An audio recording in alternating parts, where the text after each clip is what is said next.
자, 오늘은 주님께서 내 안에 오실 때라는 그런 제목으로 말씀을 듣도록 하겠습니다.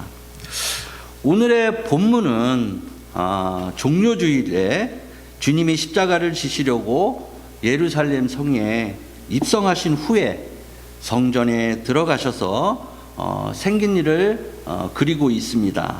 오늘 본문은 보편적으로 성전을 깨끗이 하시다라는 제목으로 많은 목사님들이 설교하시는 그런 말씀이기도 합니다. 그러나 오늘 본문에 나타나 있는 구절 속에서 주님께서 우리 안에 오실 때 과연 어떤 역사가 우리들한테 일어나는지에 대해서 오늘 본문의 말씀을 통해서 말씀을 듣도록 하겠습니다. 첫 번째로는 축사의 역사가 일어나게 됩니다. 여기서 우리 먼저 12절의 말씀을 다시 한번 읽어보도록 하겠습니다. 자, 찾으셨으면 시작.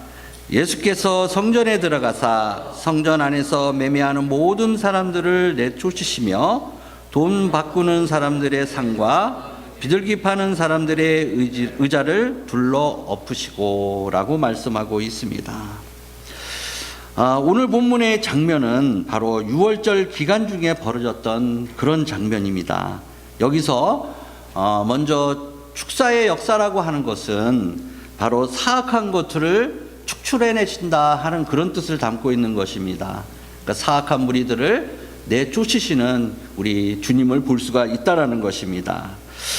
오늘 본문의 장면은 유월절 기간 중에 벌어진 그런 장면입니다. 이 유월절은 이스라엘의 가장 큰 명절로서 그때에는 전 세계에 흩어져 있는 유대인들이 바로 이 성전까지 이동해 와 예배를 드리는, 제사를 드리는 그런 명절이었습니다. 그래서 당시 유월절이 되면 성전에 파는 제물 가격이 4배에서 많게는 10배 이상으로 뛰게 되었고 장사꾼들에게는 그때가 엄청 큰 대목의 날이었다라는 것입니다. 또한 성전세는 유대화폐로 지불했기 때문에 외국이나 타 지역에서 온 순례자들에게는 그 나라의 화폐로 교환하는 화폐로 바꿔야만 했는데 그때 환전상이 환전해 주면서 엄청난 폭리를 취했다라는 것입니다. 결국 칼만 들지 않았지 성전 장사꾼들은 이러한 순례객들의 순수한 마음을 이용해서 돈을 빼앗는 강도와 같았다라는 것입니다. 그 모습을 지켜보던 주님께서는 성전에서 장사하던 바로 이 장사꾼들과 또한 환정상들을 성전에서 내쫓아내시고 상을 들러 엎으셨다라고 바로 이 12절에서 말씀하고 있는 것입니다. 그런데 당시 성전에 있었던 장사꾼들의 폭리는 무엇 때문에 있었을까요? 바로 성전 건축에 해당되는 그런 일 때문에 이러한 일들이 있었다라는 것입니다. 이 솔로몬 성전은 주전 966년에 처음 건축된 그런 성전이었습니다. 이 솔로몬 성전은 전 국가적인 그런 사업으로 화려하게 지어졌었습니다. 이 솔로몬 성전이 주전 586년에 바벨론에 의해 나아가 망하면서 폐허가 되었다가 그 후 약 50년 후에 바벨론 포로 생활을 했던 이스라엘 백성들이 돌아오면서 바로 이 수룹바벨의 중심으로 수룹바벨 성전이 건축되었습니다. 그 성전은 이전의 솔로몬 성전과는 너무나도 차이가 많았고 비교할 수 없을 정도로 초라한 그런 성전이었습니다. 그런 수룹바벨의 성전이 500년 동안 지속되었다가 헤롯에 의해서 거대하게 재건축되었습니다. 이 헤롯 성전은 여러분도 알다시피 지금 여기에 나오고 있는 바로 그 성전을 의미하고 있습니다. 이 헤롯은 정통 유대인이 아닌 바로 그 야곱의 형이었던 에서의 후예인 에돔 족속이었던 이두메인에 의해서 지어졌는데요. 바로 이 헤롯은 로마 권력자들에게 잘 보이기 위해서 지역의 4분의 1을 통치하는 분왕왕이었는데, 자기가 정통 유대인이 아니다 보니까 유대인들에게 환심을 사려고 수룹바벨의 성전을 거대하게 재건축하게 된 것입니다. 그것이 바로 이 헤롯 성전이었던 것입니다. 이 헤롯 성전은 요한복음 2장 20절에서는 이렇게 표현하고 있습니다. 유대인들이 이르되 이 성전은 46년 동안에 지었거늘이라고 말씀을 하고 있고 기록하고 있다는 것입니다. 예수님 당시까지 46년 동안 지어졌었고, 오늘 본문에 나오는 이 시점에서도 일부분 완공이 되지 않은 상태에서 여전히 성전을 건축하고 있던 그런 상황이었기 때문에 상당한 건축비가 필요한 그런 때였다라는 것입니다. 그런 그 성축 건축비가 과연 어디서 나왔을까요? 그것은 바로 오늘 말씀에 있는 그런 성전에 그 재물을 팔든지 아니면 그 환전상들에 통해서 이것이 나왔다라는 것입니다. 오늘 본문 12절에 말씀하고 있듯이 결국 건축 비용의 상당 부분이 바로 이 순례자들의 환전한 돈과 거의 강탈하다시피 하는 장사꾼들의 그런 뇌물로부터 채워져 나갔다라는 것입니다. 결국 주님께서 장사꾼을 내쫓은 이 사건은 성전 건축을 빌미로 뇌물을 받았던 당시의 제사장들을 내쫓으시는 그런 역할을 했다는 것입니다. 그래서 제사장들은 크게 분노할 수밖에 없었습니다. 왜냐하면 그들의 입장에서는 예수님께서 했던 그 행위가 바로 이 성전 건축을 방해하는 그런 행위였기 때문입니다. 따라서 이 주님의 성전 청소 사건은 주님이 십자가에 달리게 되는 결정적인 원인을 제공하게 되었던 것입니다. 오늘 본문은 우리에게 성전 건축에 대해서 다시 한번 생각하는 시간을 주게 됩니다. 물론 좋고 큰 성전을 건축하려는 그런 마음은 매우 좋은 생각이고 바람직한 생각이라고 할 수 있습니다.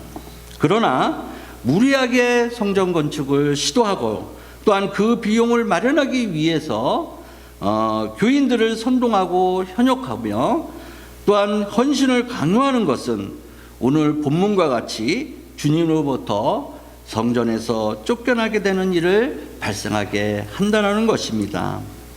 자발적인 헌신은 필요한 헌신이지만 강요된 헌신은 오늘 본문과 같은 그런 강도와 같은 역할을 한다라는 것을 말씀하고 있는 것입니다.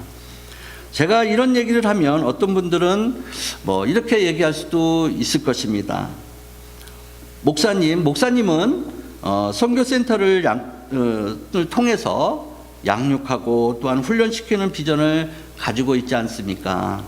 그렇다면 그 선교센터를 활성화시키고 운영하시려면 여러 가지 많은 비용들이 필요할 텐데 그걸 어떻게 충당하실 건가요? 라고 질문하실 수도 있을 것입니다. 그에 대한 답은 아주 간단합니다. 하나님께서 이 부족한 목회자에게 때에 따라서 많은 것을 주셨습니다. 거기에 KDM 선교센터도 주셨고 또한 그걸 운영하기 위한 저희 거처와 집을 허락해 주셨다라는 것입니다. 따라서 항상 하나님께서는 저희들이 구하는 것을 항상 기도로 간구한다면 때에 따라서 공급해 주신다는 것을 믿고 항상 기도의 삶을 살으셨으면 좋겠다는 생각을 하게 됩니다. 따라서 저는 걱정을 하지 않습니다. 항상 양육하실 여러 목회자들과 성도들을 보내주실 것이고 또한 그의 필요에 따라 물질도 허락해 주실 거라고 믿기 때문입니다. 이제 하나님의 성전인 교회들을 어떻게 하든 건물만 지어놓으면 누구든지 그 교회에 올 것이라고 채워질 것이라고 착각하며 살아야 됩니다. 사는 모습들은 깨어나야 합니다. 무리한 건축을 피해야 할 것입니다.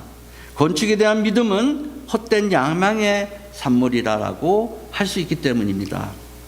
그렇다면 여러분들이 알고 계시듯이 오늘 본문에서 주님께서 장사꾼을 내쫓으신 것은 바로 장사꾼이 아니라 결국 제사장들이라는 것을 여러분들이 알 수 있을 것입니다. 그렇다면 이 제사장들이 과연 천국에서 해당되는 자리를 받을 수 있을까요? 결국 본문에 나오는 주님의 성전 청소는 그런 큰 교회를 건축하고도 천국에 들어가지 못하는 이 제사장들과 같은 목회자가 있을 수 있음을 엄중히 경고하는 그런 말씀이기도 한 것입니다. 여러분, 이런 말을 들어본 적이 있으실 것입니다. 천국에 가면 놀랄 일이 3가지가 있다라는 말입니다. 어떤 말일까요? 이 세상에 사는 동안에 알고 계시던 분들이 참 많으실 겁니다. 그 중에서 하나는 천국에 가면 전혀 올 수 없었던 그런 분들이 천국에서 만나게 된다는 것입니다. 또 하나는 목회자 분이시고 목사님이셨는데 그분을 아무리 찾아봐도 없다라고 하는 것입니다. 그리고 3번째는 가장 놀랄 일이 있는데요. 그것은 바로 자신이 천국에 있다라는 것입니다. 바로 이런 3가지가 천국에 가면 놀랄 일이라고 웃으면서 얘기하는 분들이 많이 있습니다. 사랑하는 성진가족 여러분, 그 당시 면죄부를 팔았던 천주교의 교황은 과연 천국에 가 있을까요?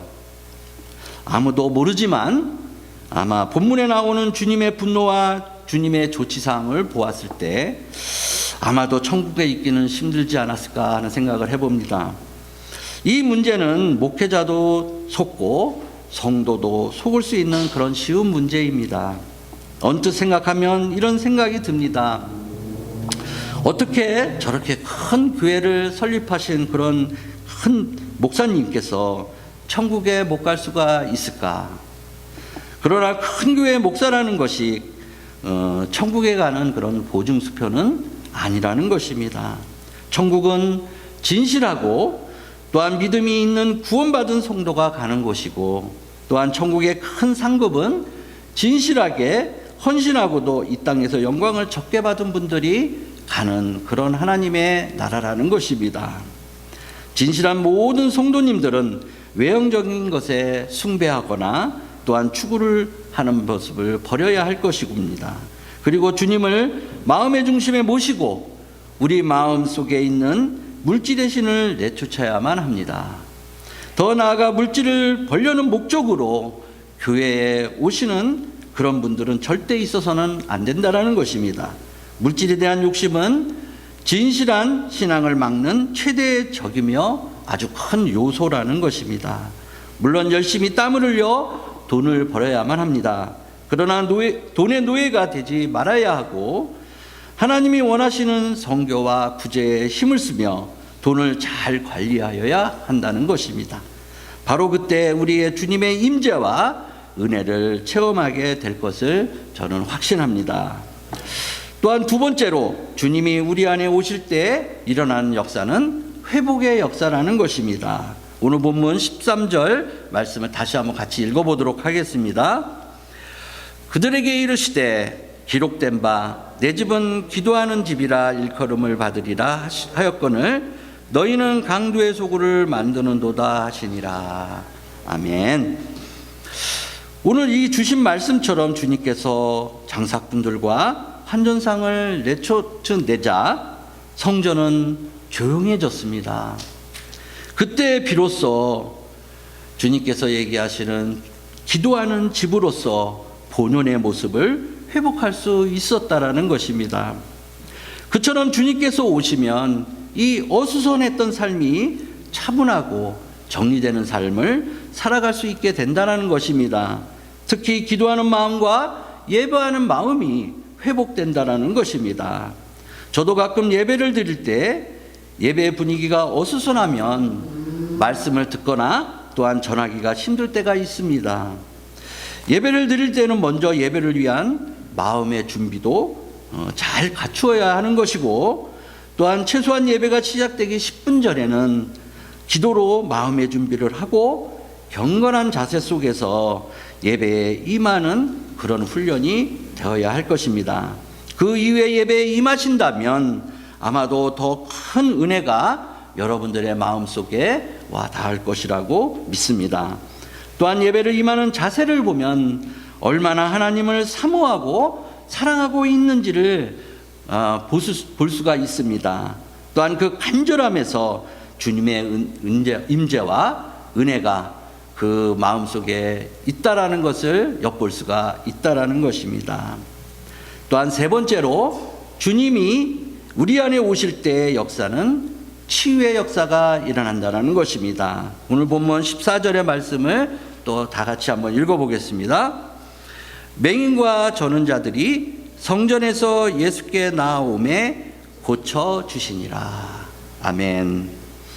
장사꾼들과 환정상들이 성전에서 쫓겨나고 예배의 분위기가 형성되었을 때 맹인과 저는 자들이 성전에서 예수님 앞에 나아오게 됐다라는 것입니다. 그때 주님은 그들을 고쳐주셨다라고 말씀하고 있습니다.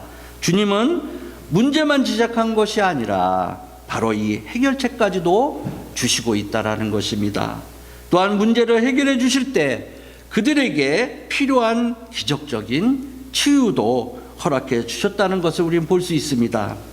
그러나 주님의 기적적인 치유는 모든 병이 기적적으로 치료된다는 진료의 기초가 아니라 주님은 모든 것을 통합하는 통정적인 치유를 주시는 분이라는 것을 오늘 본문은 말씀하고 있고 암시하고 있다라는 것입니다.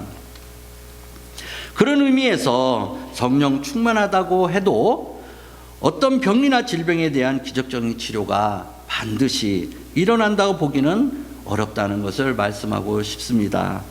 그렇지만 성령 충만하다는 것은 이미 치유는 일어난 것이라고 할 수 있기에 여러분들은 성령 충만함으로 살으셔야 할 것입니다. 미국의 토니 캠블러라고 하는 목사님이 오레곤에서 목회하고 있을 때 일어난 일입니다. 어느 날 암으로 투병하고 있던 교인 중에 한 분이 58세밖에 안 된 그런 교인이었는데 암을 낫게 해달라고 기도 요청을 받았다라고 합니다. 이 캠블로 목사님은 그의 치유를 위해 실제로 열정으로 기도를 하고 담대하게 선포하며 암을 치료해 줄 것을 요청드렸다라고 합니다. 그리고 일주일이 지난 후에 그분의 아내로부터 전화를 받았다라고 합니다.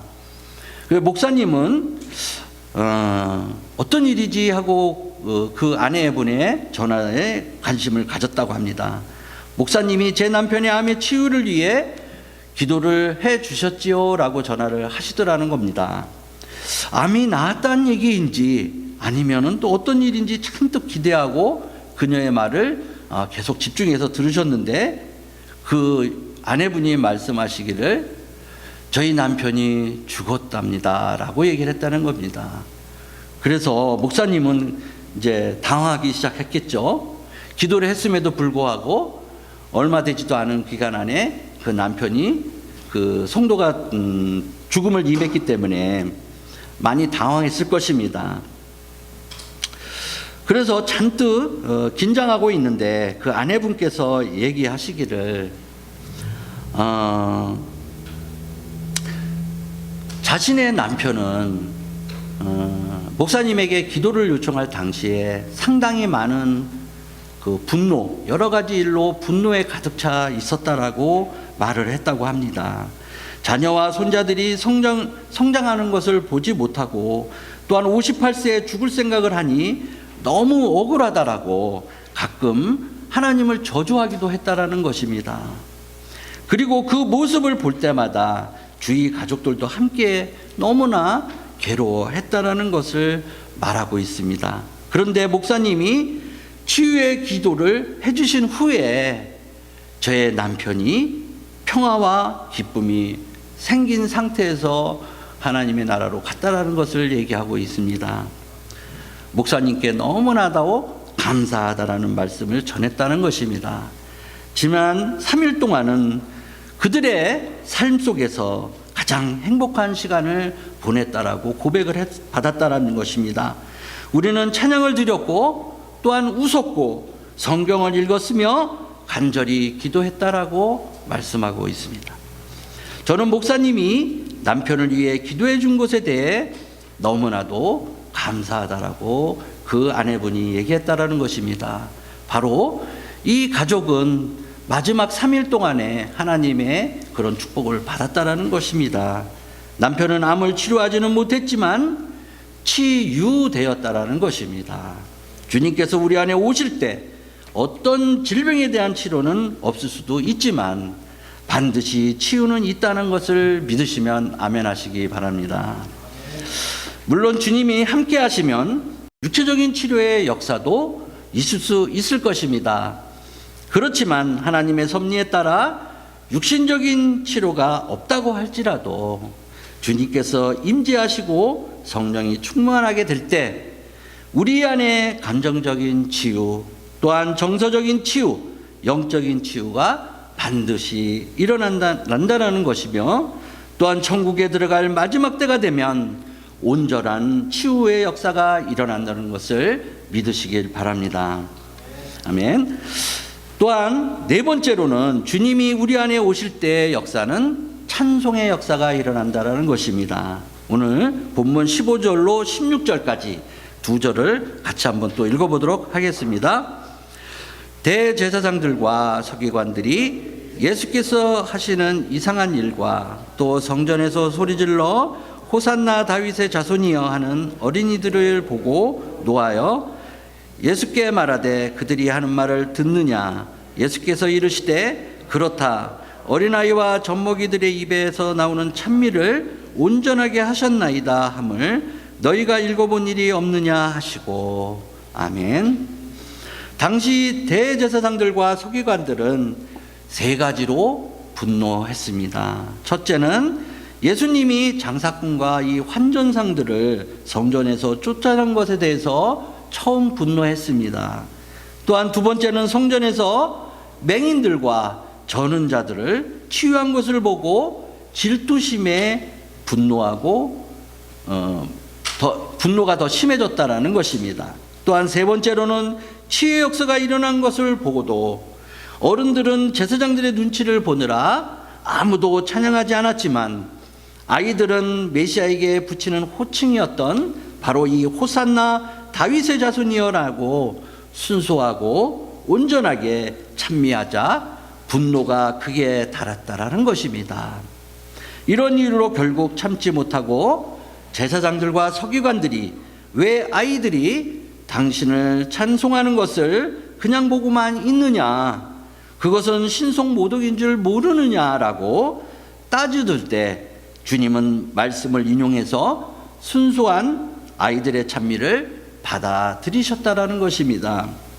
주님은 지금도 우리들로부터 어린아이들이 드리는 순수한 찬양을 받기를 원하고 계십니다. 과묵한 태도도 필요할 때가 있겠지만 하나님께 찬양하고 감사하는 일에는 과묵하지 말아야 한다는 것입니다. 우리에게 주신 모든 것에 대해 하나님께 감사하고 또한 심지어는 고난과 문제조차도 하나님의 선한 뜻이 있다라고 생각하고 감사하고 찬양할 때 바로 오늘과 같은 기적적인 역사가 일어나게 될 것이라고 확신합니다. 오늘 본문 16절에서 어린아이와 젖먹이들의 입에 나오는 찬미를 온전하게 하셨다라고 하신 말씀은 바로 하나님께서 순수하고 진실하게 하나님께 감사하고 찬양하면 하나님께서 그 감사와 찬양을 받으시고 온전한 회복의 역사를 이루어 주신다라는 말씀을 하시는 것입니다. 어느 날 한 아이가 밤에 아빠에게 말을 합니다. 아빠, 저 목말라요. 물 좀 한 잔만 갖다 주세요 라고 말을 했다 합니다. 아빠가 말했습니다. 그런 건 아빠한테 자꾸 부탁하지 말고 네가 스스로 해라 라고 얘기했다고 합니다. 그러자 아이가 잠잠히 있다가 한 5분 정도 지난 후에 또다시 아빠 저 목말라요, 물 한 잔만 갖다 주세요 라고 또 얘기했다고 합니다. 아빠가 소리를 약간 이제 언성을 높이면서 안 된다고 했지, 빨리 자라, 계속 그러면 한 대 맞을 거야 라고 이제 얘기를 했다라고 합니다. 그러자 조금 있다가 또 아이가 말을 했습니다. 아빠, 한 대 때리러 오실 때 물 한 잔만 갖다 주세요. 그 말을 듣고 아빠는 아이의 그 재치 있는 말에 물을 안 갖다 줄 수가 없었다라고 합니다. 이처럼 하나님께서는 그 순수함에 넘어가시고 결국 그 요구를 들어주시는 경우가 많다라는 것입니다. 하나님께서는 순수한 믿음과 찬양을 아주 기뻐 받으십니다. 그처럼 순수한 마음으로 하나님께 감사하고 찬양하고 헌신한다면 하나님께서는 우리의 마음과 정성을 다해 드리는 기도와 또한 모든 소원을 반드시 온전하게 해주실 거라고 믿습니다. 이와 같이 하나님께서 우리의 온 마음을 진정으로 드리기를 바라시고 계십니다. 주님은 우리의 마음과 중심을 항상 보고 계십니다. 그러므로 우리는 주님이 우리의 마음에 오시도록 마음의 준비를 해야 하고, 또한 무엇보다도 현대인이 가장 큰 문제이고 적인 물질주의를 버리고 하나님 나라를 위해 선교하는 그런 마음이 회복되어야 할 것입니다. 제가 이곳 캐나다에 오기 전에 여러 국가에 나가서 선교할 활동을 하였습니다. 태국, 러시아, 인도네시아, 중국 이런 등지에 선교 활동을 했었습니다. 그때 선교를 하던 나라들의 공통점은 너무나도 열악한 환경 속에서도 가진 것은 너무 부족하고 없지만 하나님을 신뢰하고 또한 하나님의 말씀을 배우고자 하는 그 갈급함이 그들에게는 며칠이 걸려 그 교육하는 장소에 도착했다고 하더라도 너무나 피곤하고 힘들었지만 그들의 눈 속에는 열정이 가득함을 항상 볼 수 있었습니다. 또한 그들은 기도하고 배우고 훈련받은 그 말씀을 그들이 살고 있는 지역으로 돌아가 하나님의 나라를 가르치고 선포하고 또한 훈련받은 그 찬양을 하나님께 거룩하게 올려드리는 일을 하겠다라고 주님의 이름으로 약속함을 저는 보았습니다. 그러기에 아마도 지금은 저에게 교육받고 행했던 많은 분들이, 말씀을 들었던 분들이 많은 열매를 맺을 것이라고 믿고 있습니다. 그러나 현재 우리들은 어떠합니까? 너무나도 안정적이고 부러울 것이 없는 넉넉함 속에 살고 있지 않습니까? 이런 생각을 하면서 각 가정에 성장하고 있는 우리들의 미래의 세대에 대해서 저는 간절히 기도한 적이 있습니다. 하나님, 아무리 봐도 우리 아이들이 부족함이 무엇인지를 잘 모르는 듯 합니다 라고 기도했습니다. 우리에게 이제까지 부족함이 없이 행복하게 살게 하시고 필요한 것을 신비하게도 때에 따라서 채워주신 하나님, 각 가정에 자라나는 아이들이 나중에 성장해서 하나님 뜻과 계획에 따라 열심히 섬기고 베풀고 선교하며 살아가게 하여 주시고, 또한 그렇게 섬기고 베풀고 선교하는 삶이라 할지라도 헐벗지 않도록 물질과 하늘의 큰 영광과 능력을 허락하여 주시옵소서라고 기도를 했었습니다. 정말로 하나님 앞에서 간절히 기도했었습니다.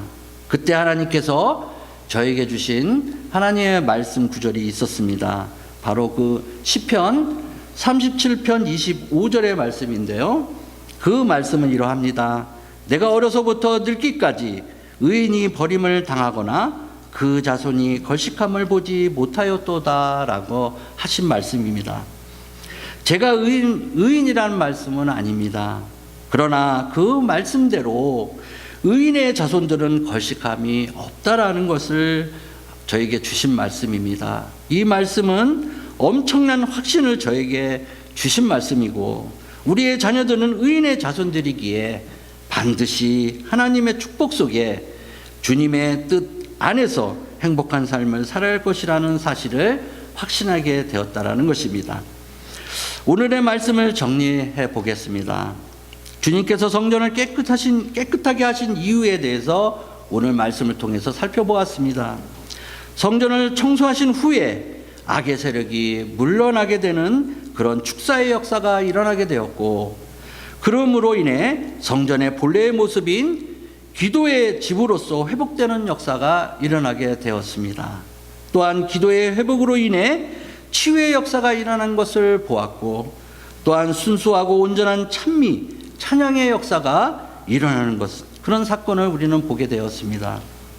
이와 같이 주님께서 우리 안에 오실 때 일어나는 역사는 주님께서 성전을 청소하신 것과 같이 하나님께서 우리를 창조하실 때 우리의 본연의 모습이 회복될 때 악의 무리가 사라지게 되는 것이고, 기도가 회복되는 것이며 치유와 찬미의 역사가 우리 안에 일어나게 된다는 것을 깨닫는 시간이 되었을지라고 믿습니다. 하나님은 우리의 진실한 마음을 원하십니다. 그러므로 우리는 어떻게 하면 더 하나님을 기쁘시게 할지를 생각해야 합니다. 하나님의 자녀들에게는 소망과 열정도 있어야 하지만 그 소망과 열정 속에 두 가지 동기만은 꼭 기억하셔야 합니다. 그 하나는 모든 일에 하나님의 영광을 돌리는 일이고, 또 하나는 이웃을 섬기는 일일 것입니다. 그런 마음을 가지고 꿈과 비전을 향해 열심히 달려가야 하는 것이고, 현 시대에 많이 약해져 있는 교회를 위해 여러분들의 힘을 보태며 복음 전도에 힘써야 하는 것입니다. 또한 영적 전쟁에서 승리하고 주님께서 우리 안에 오시는 역사를 경험하는 성진가족 여러분들이 모두 되시기를 주님의 이름으로 축원합니다. 아멘. 기도하겠습니다.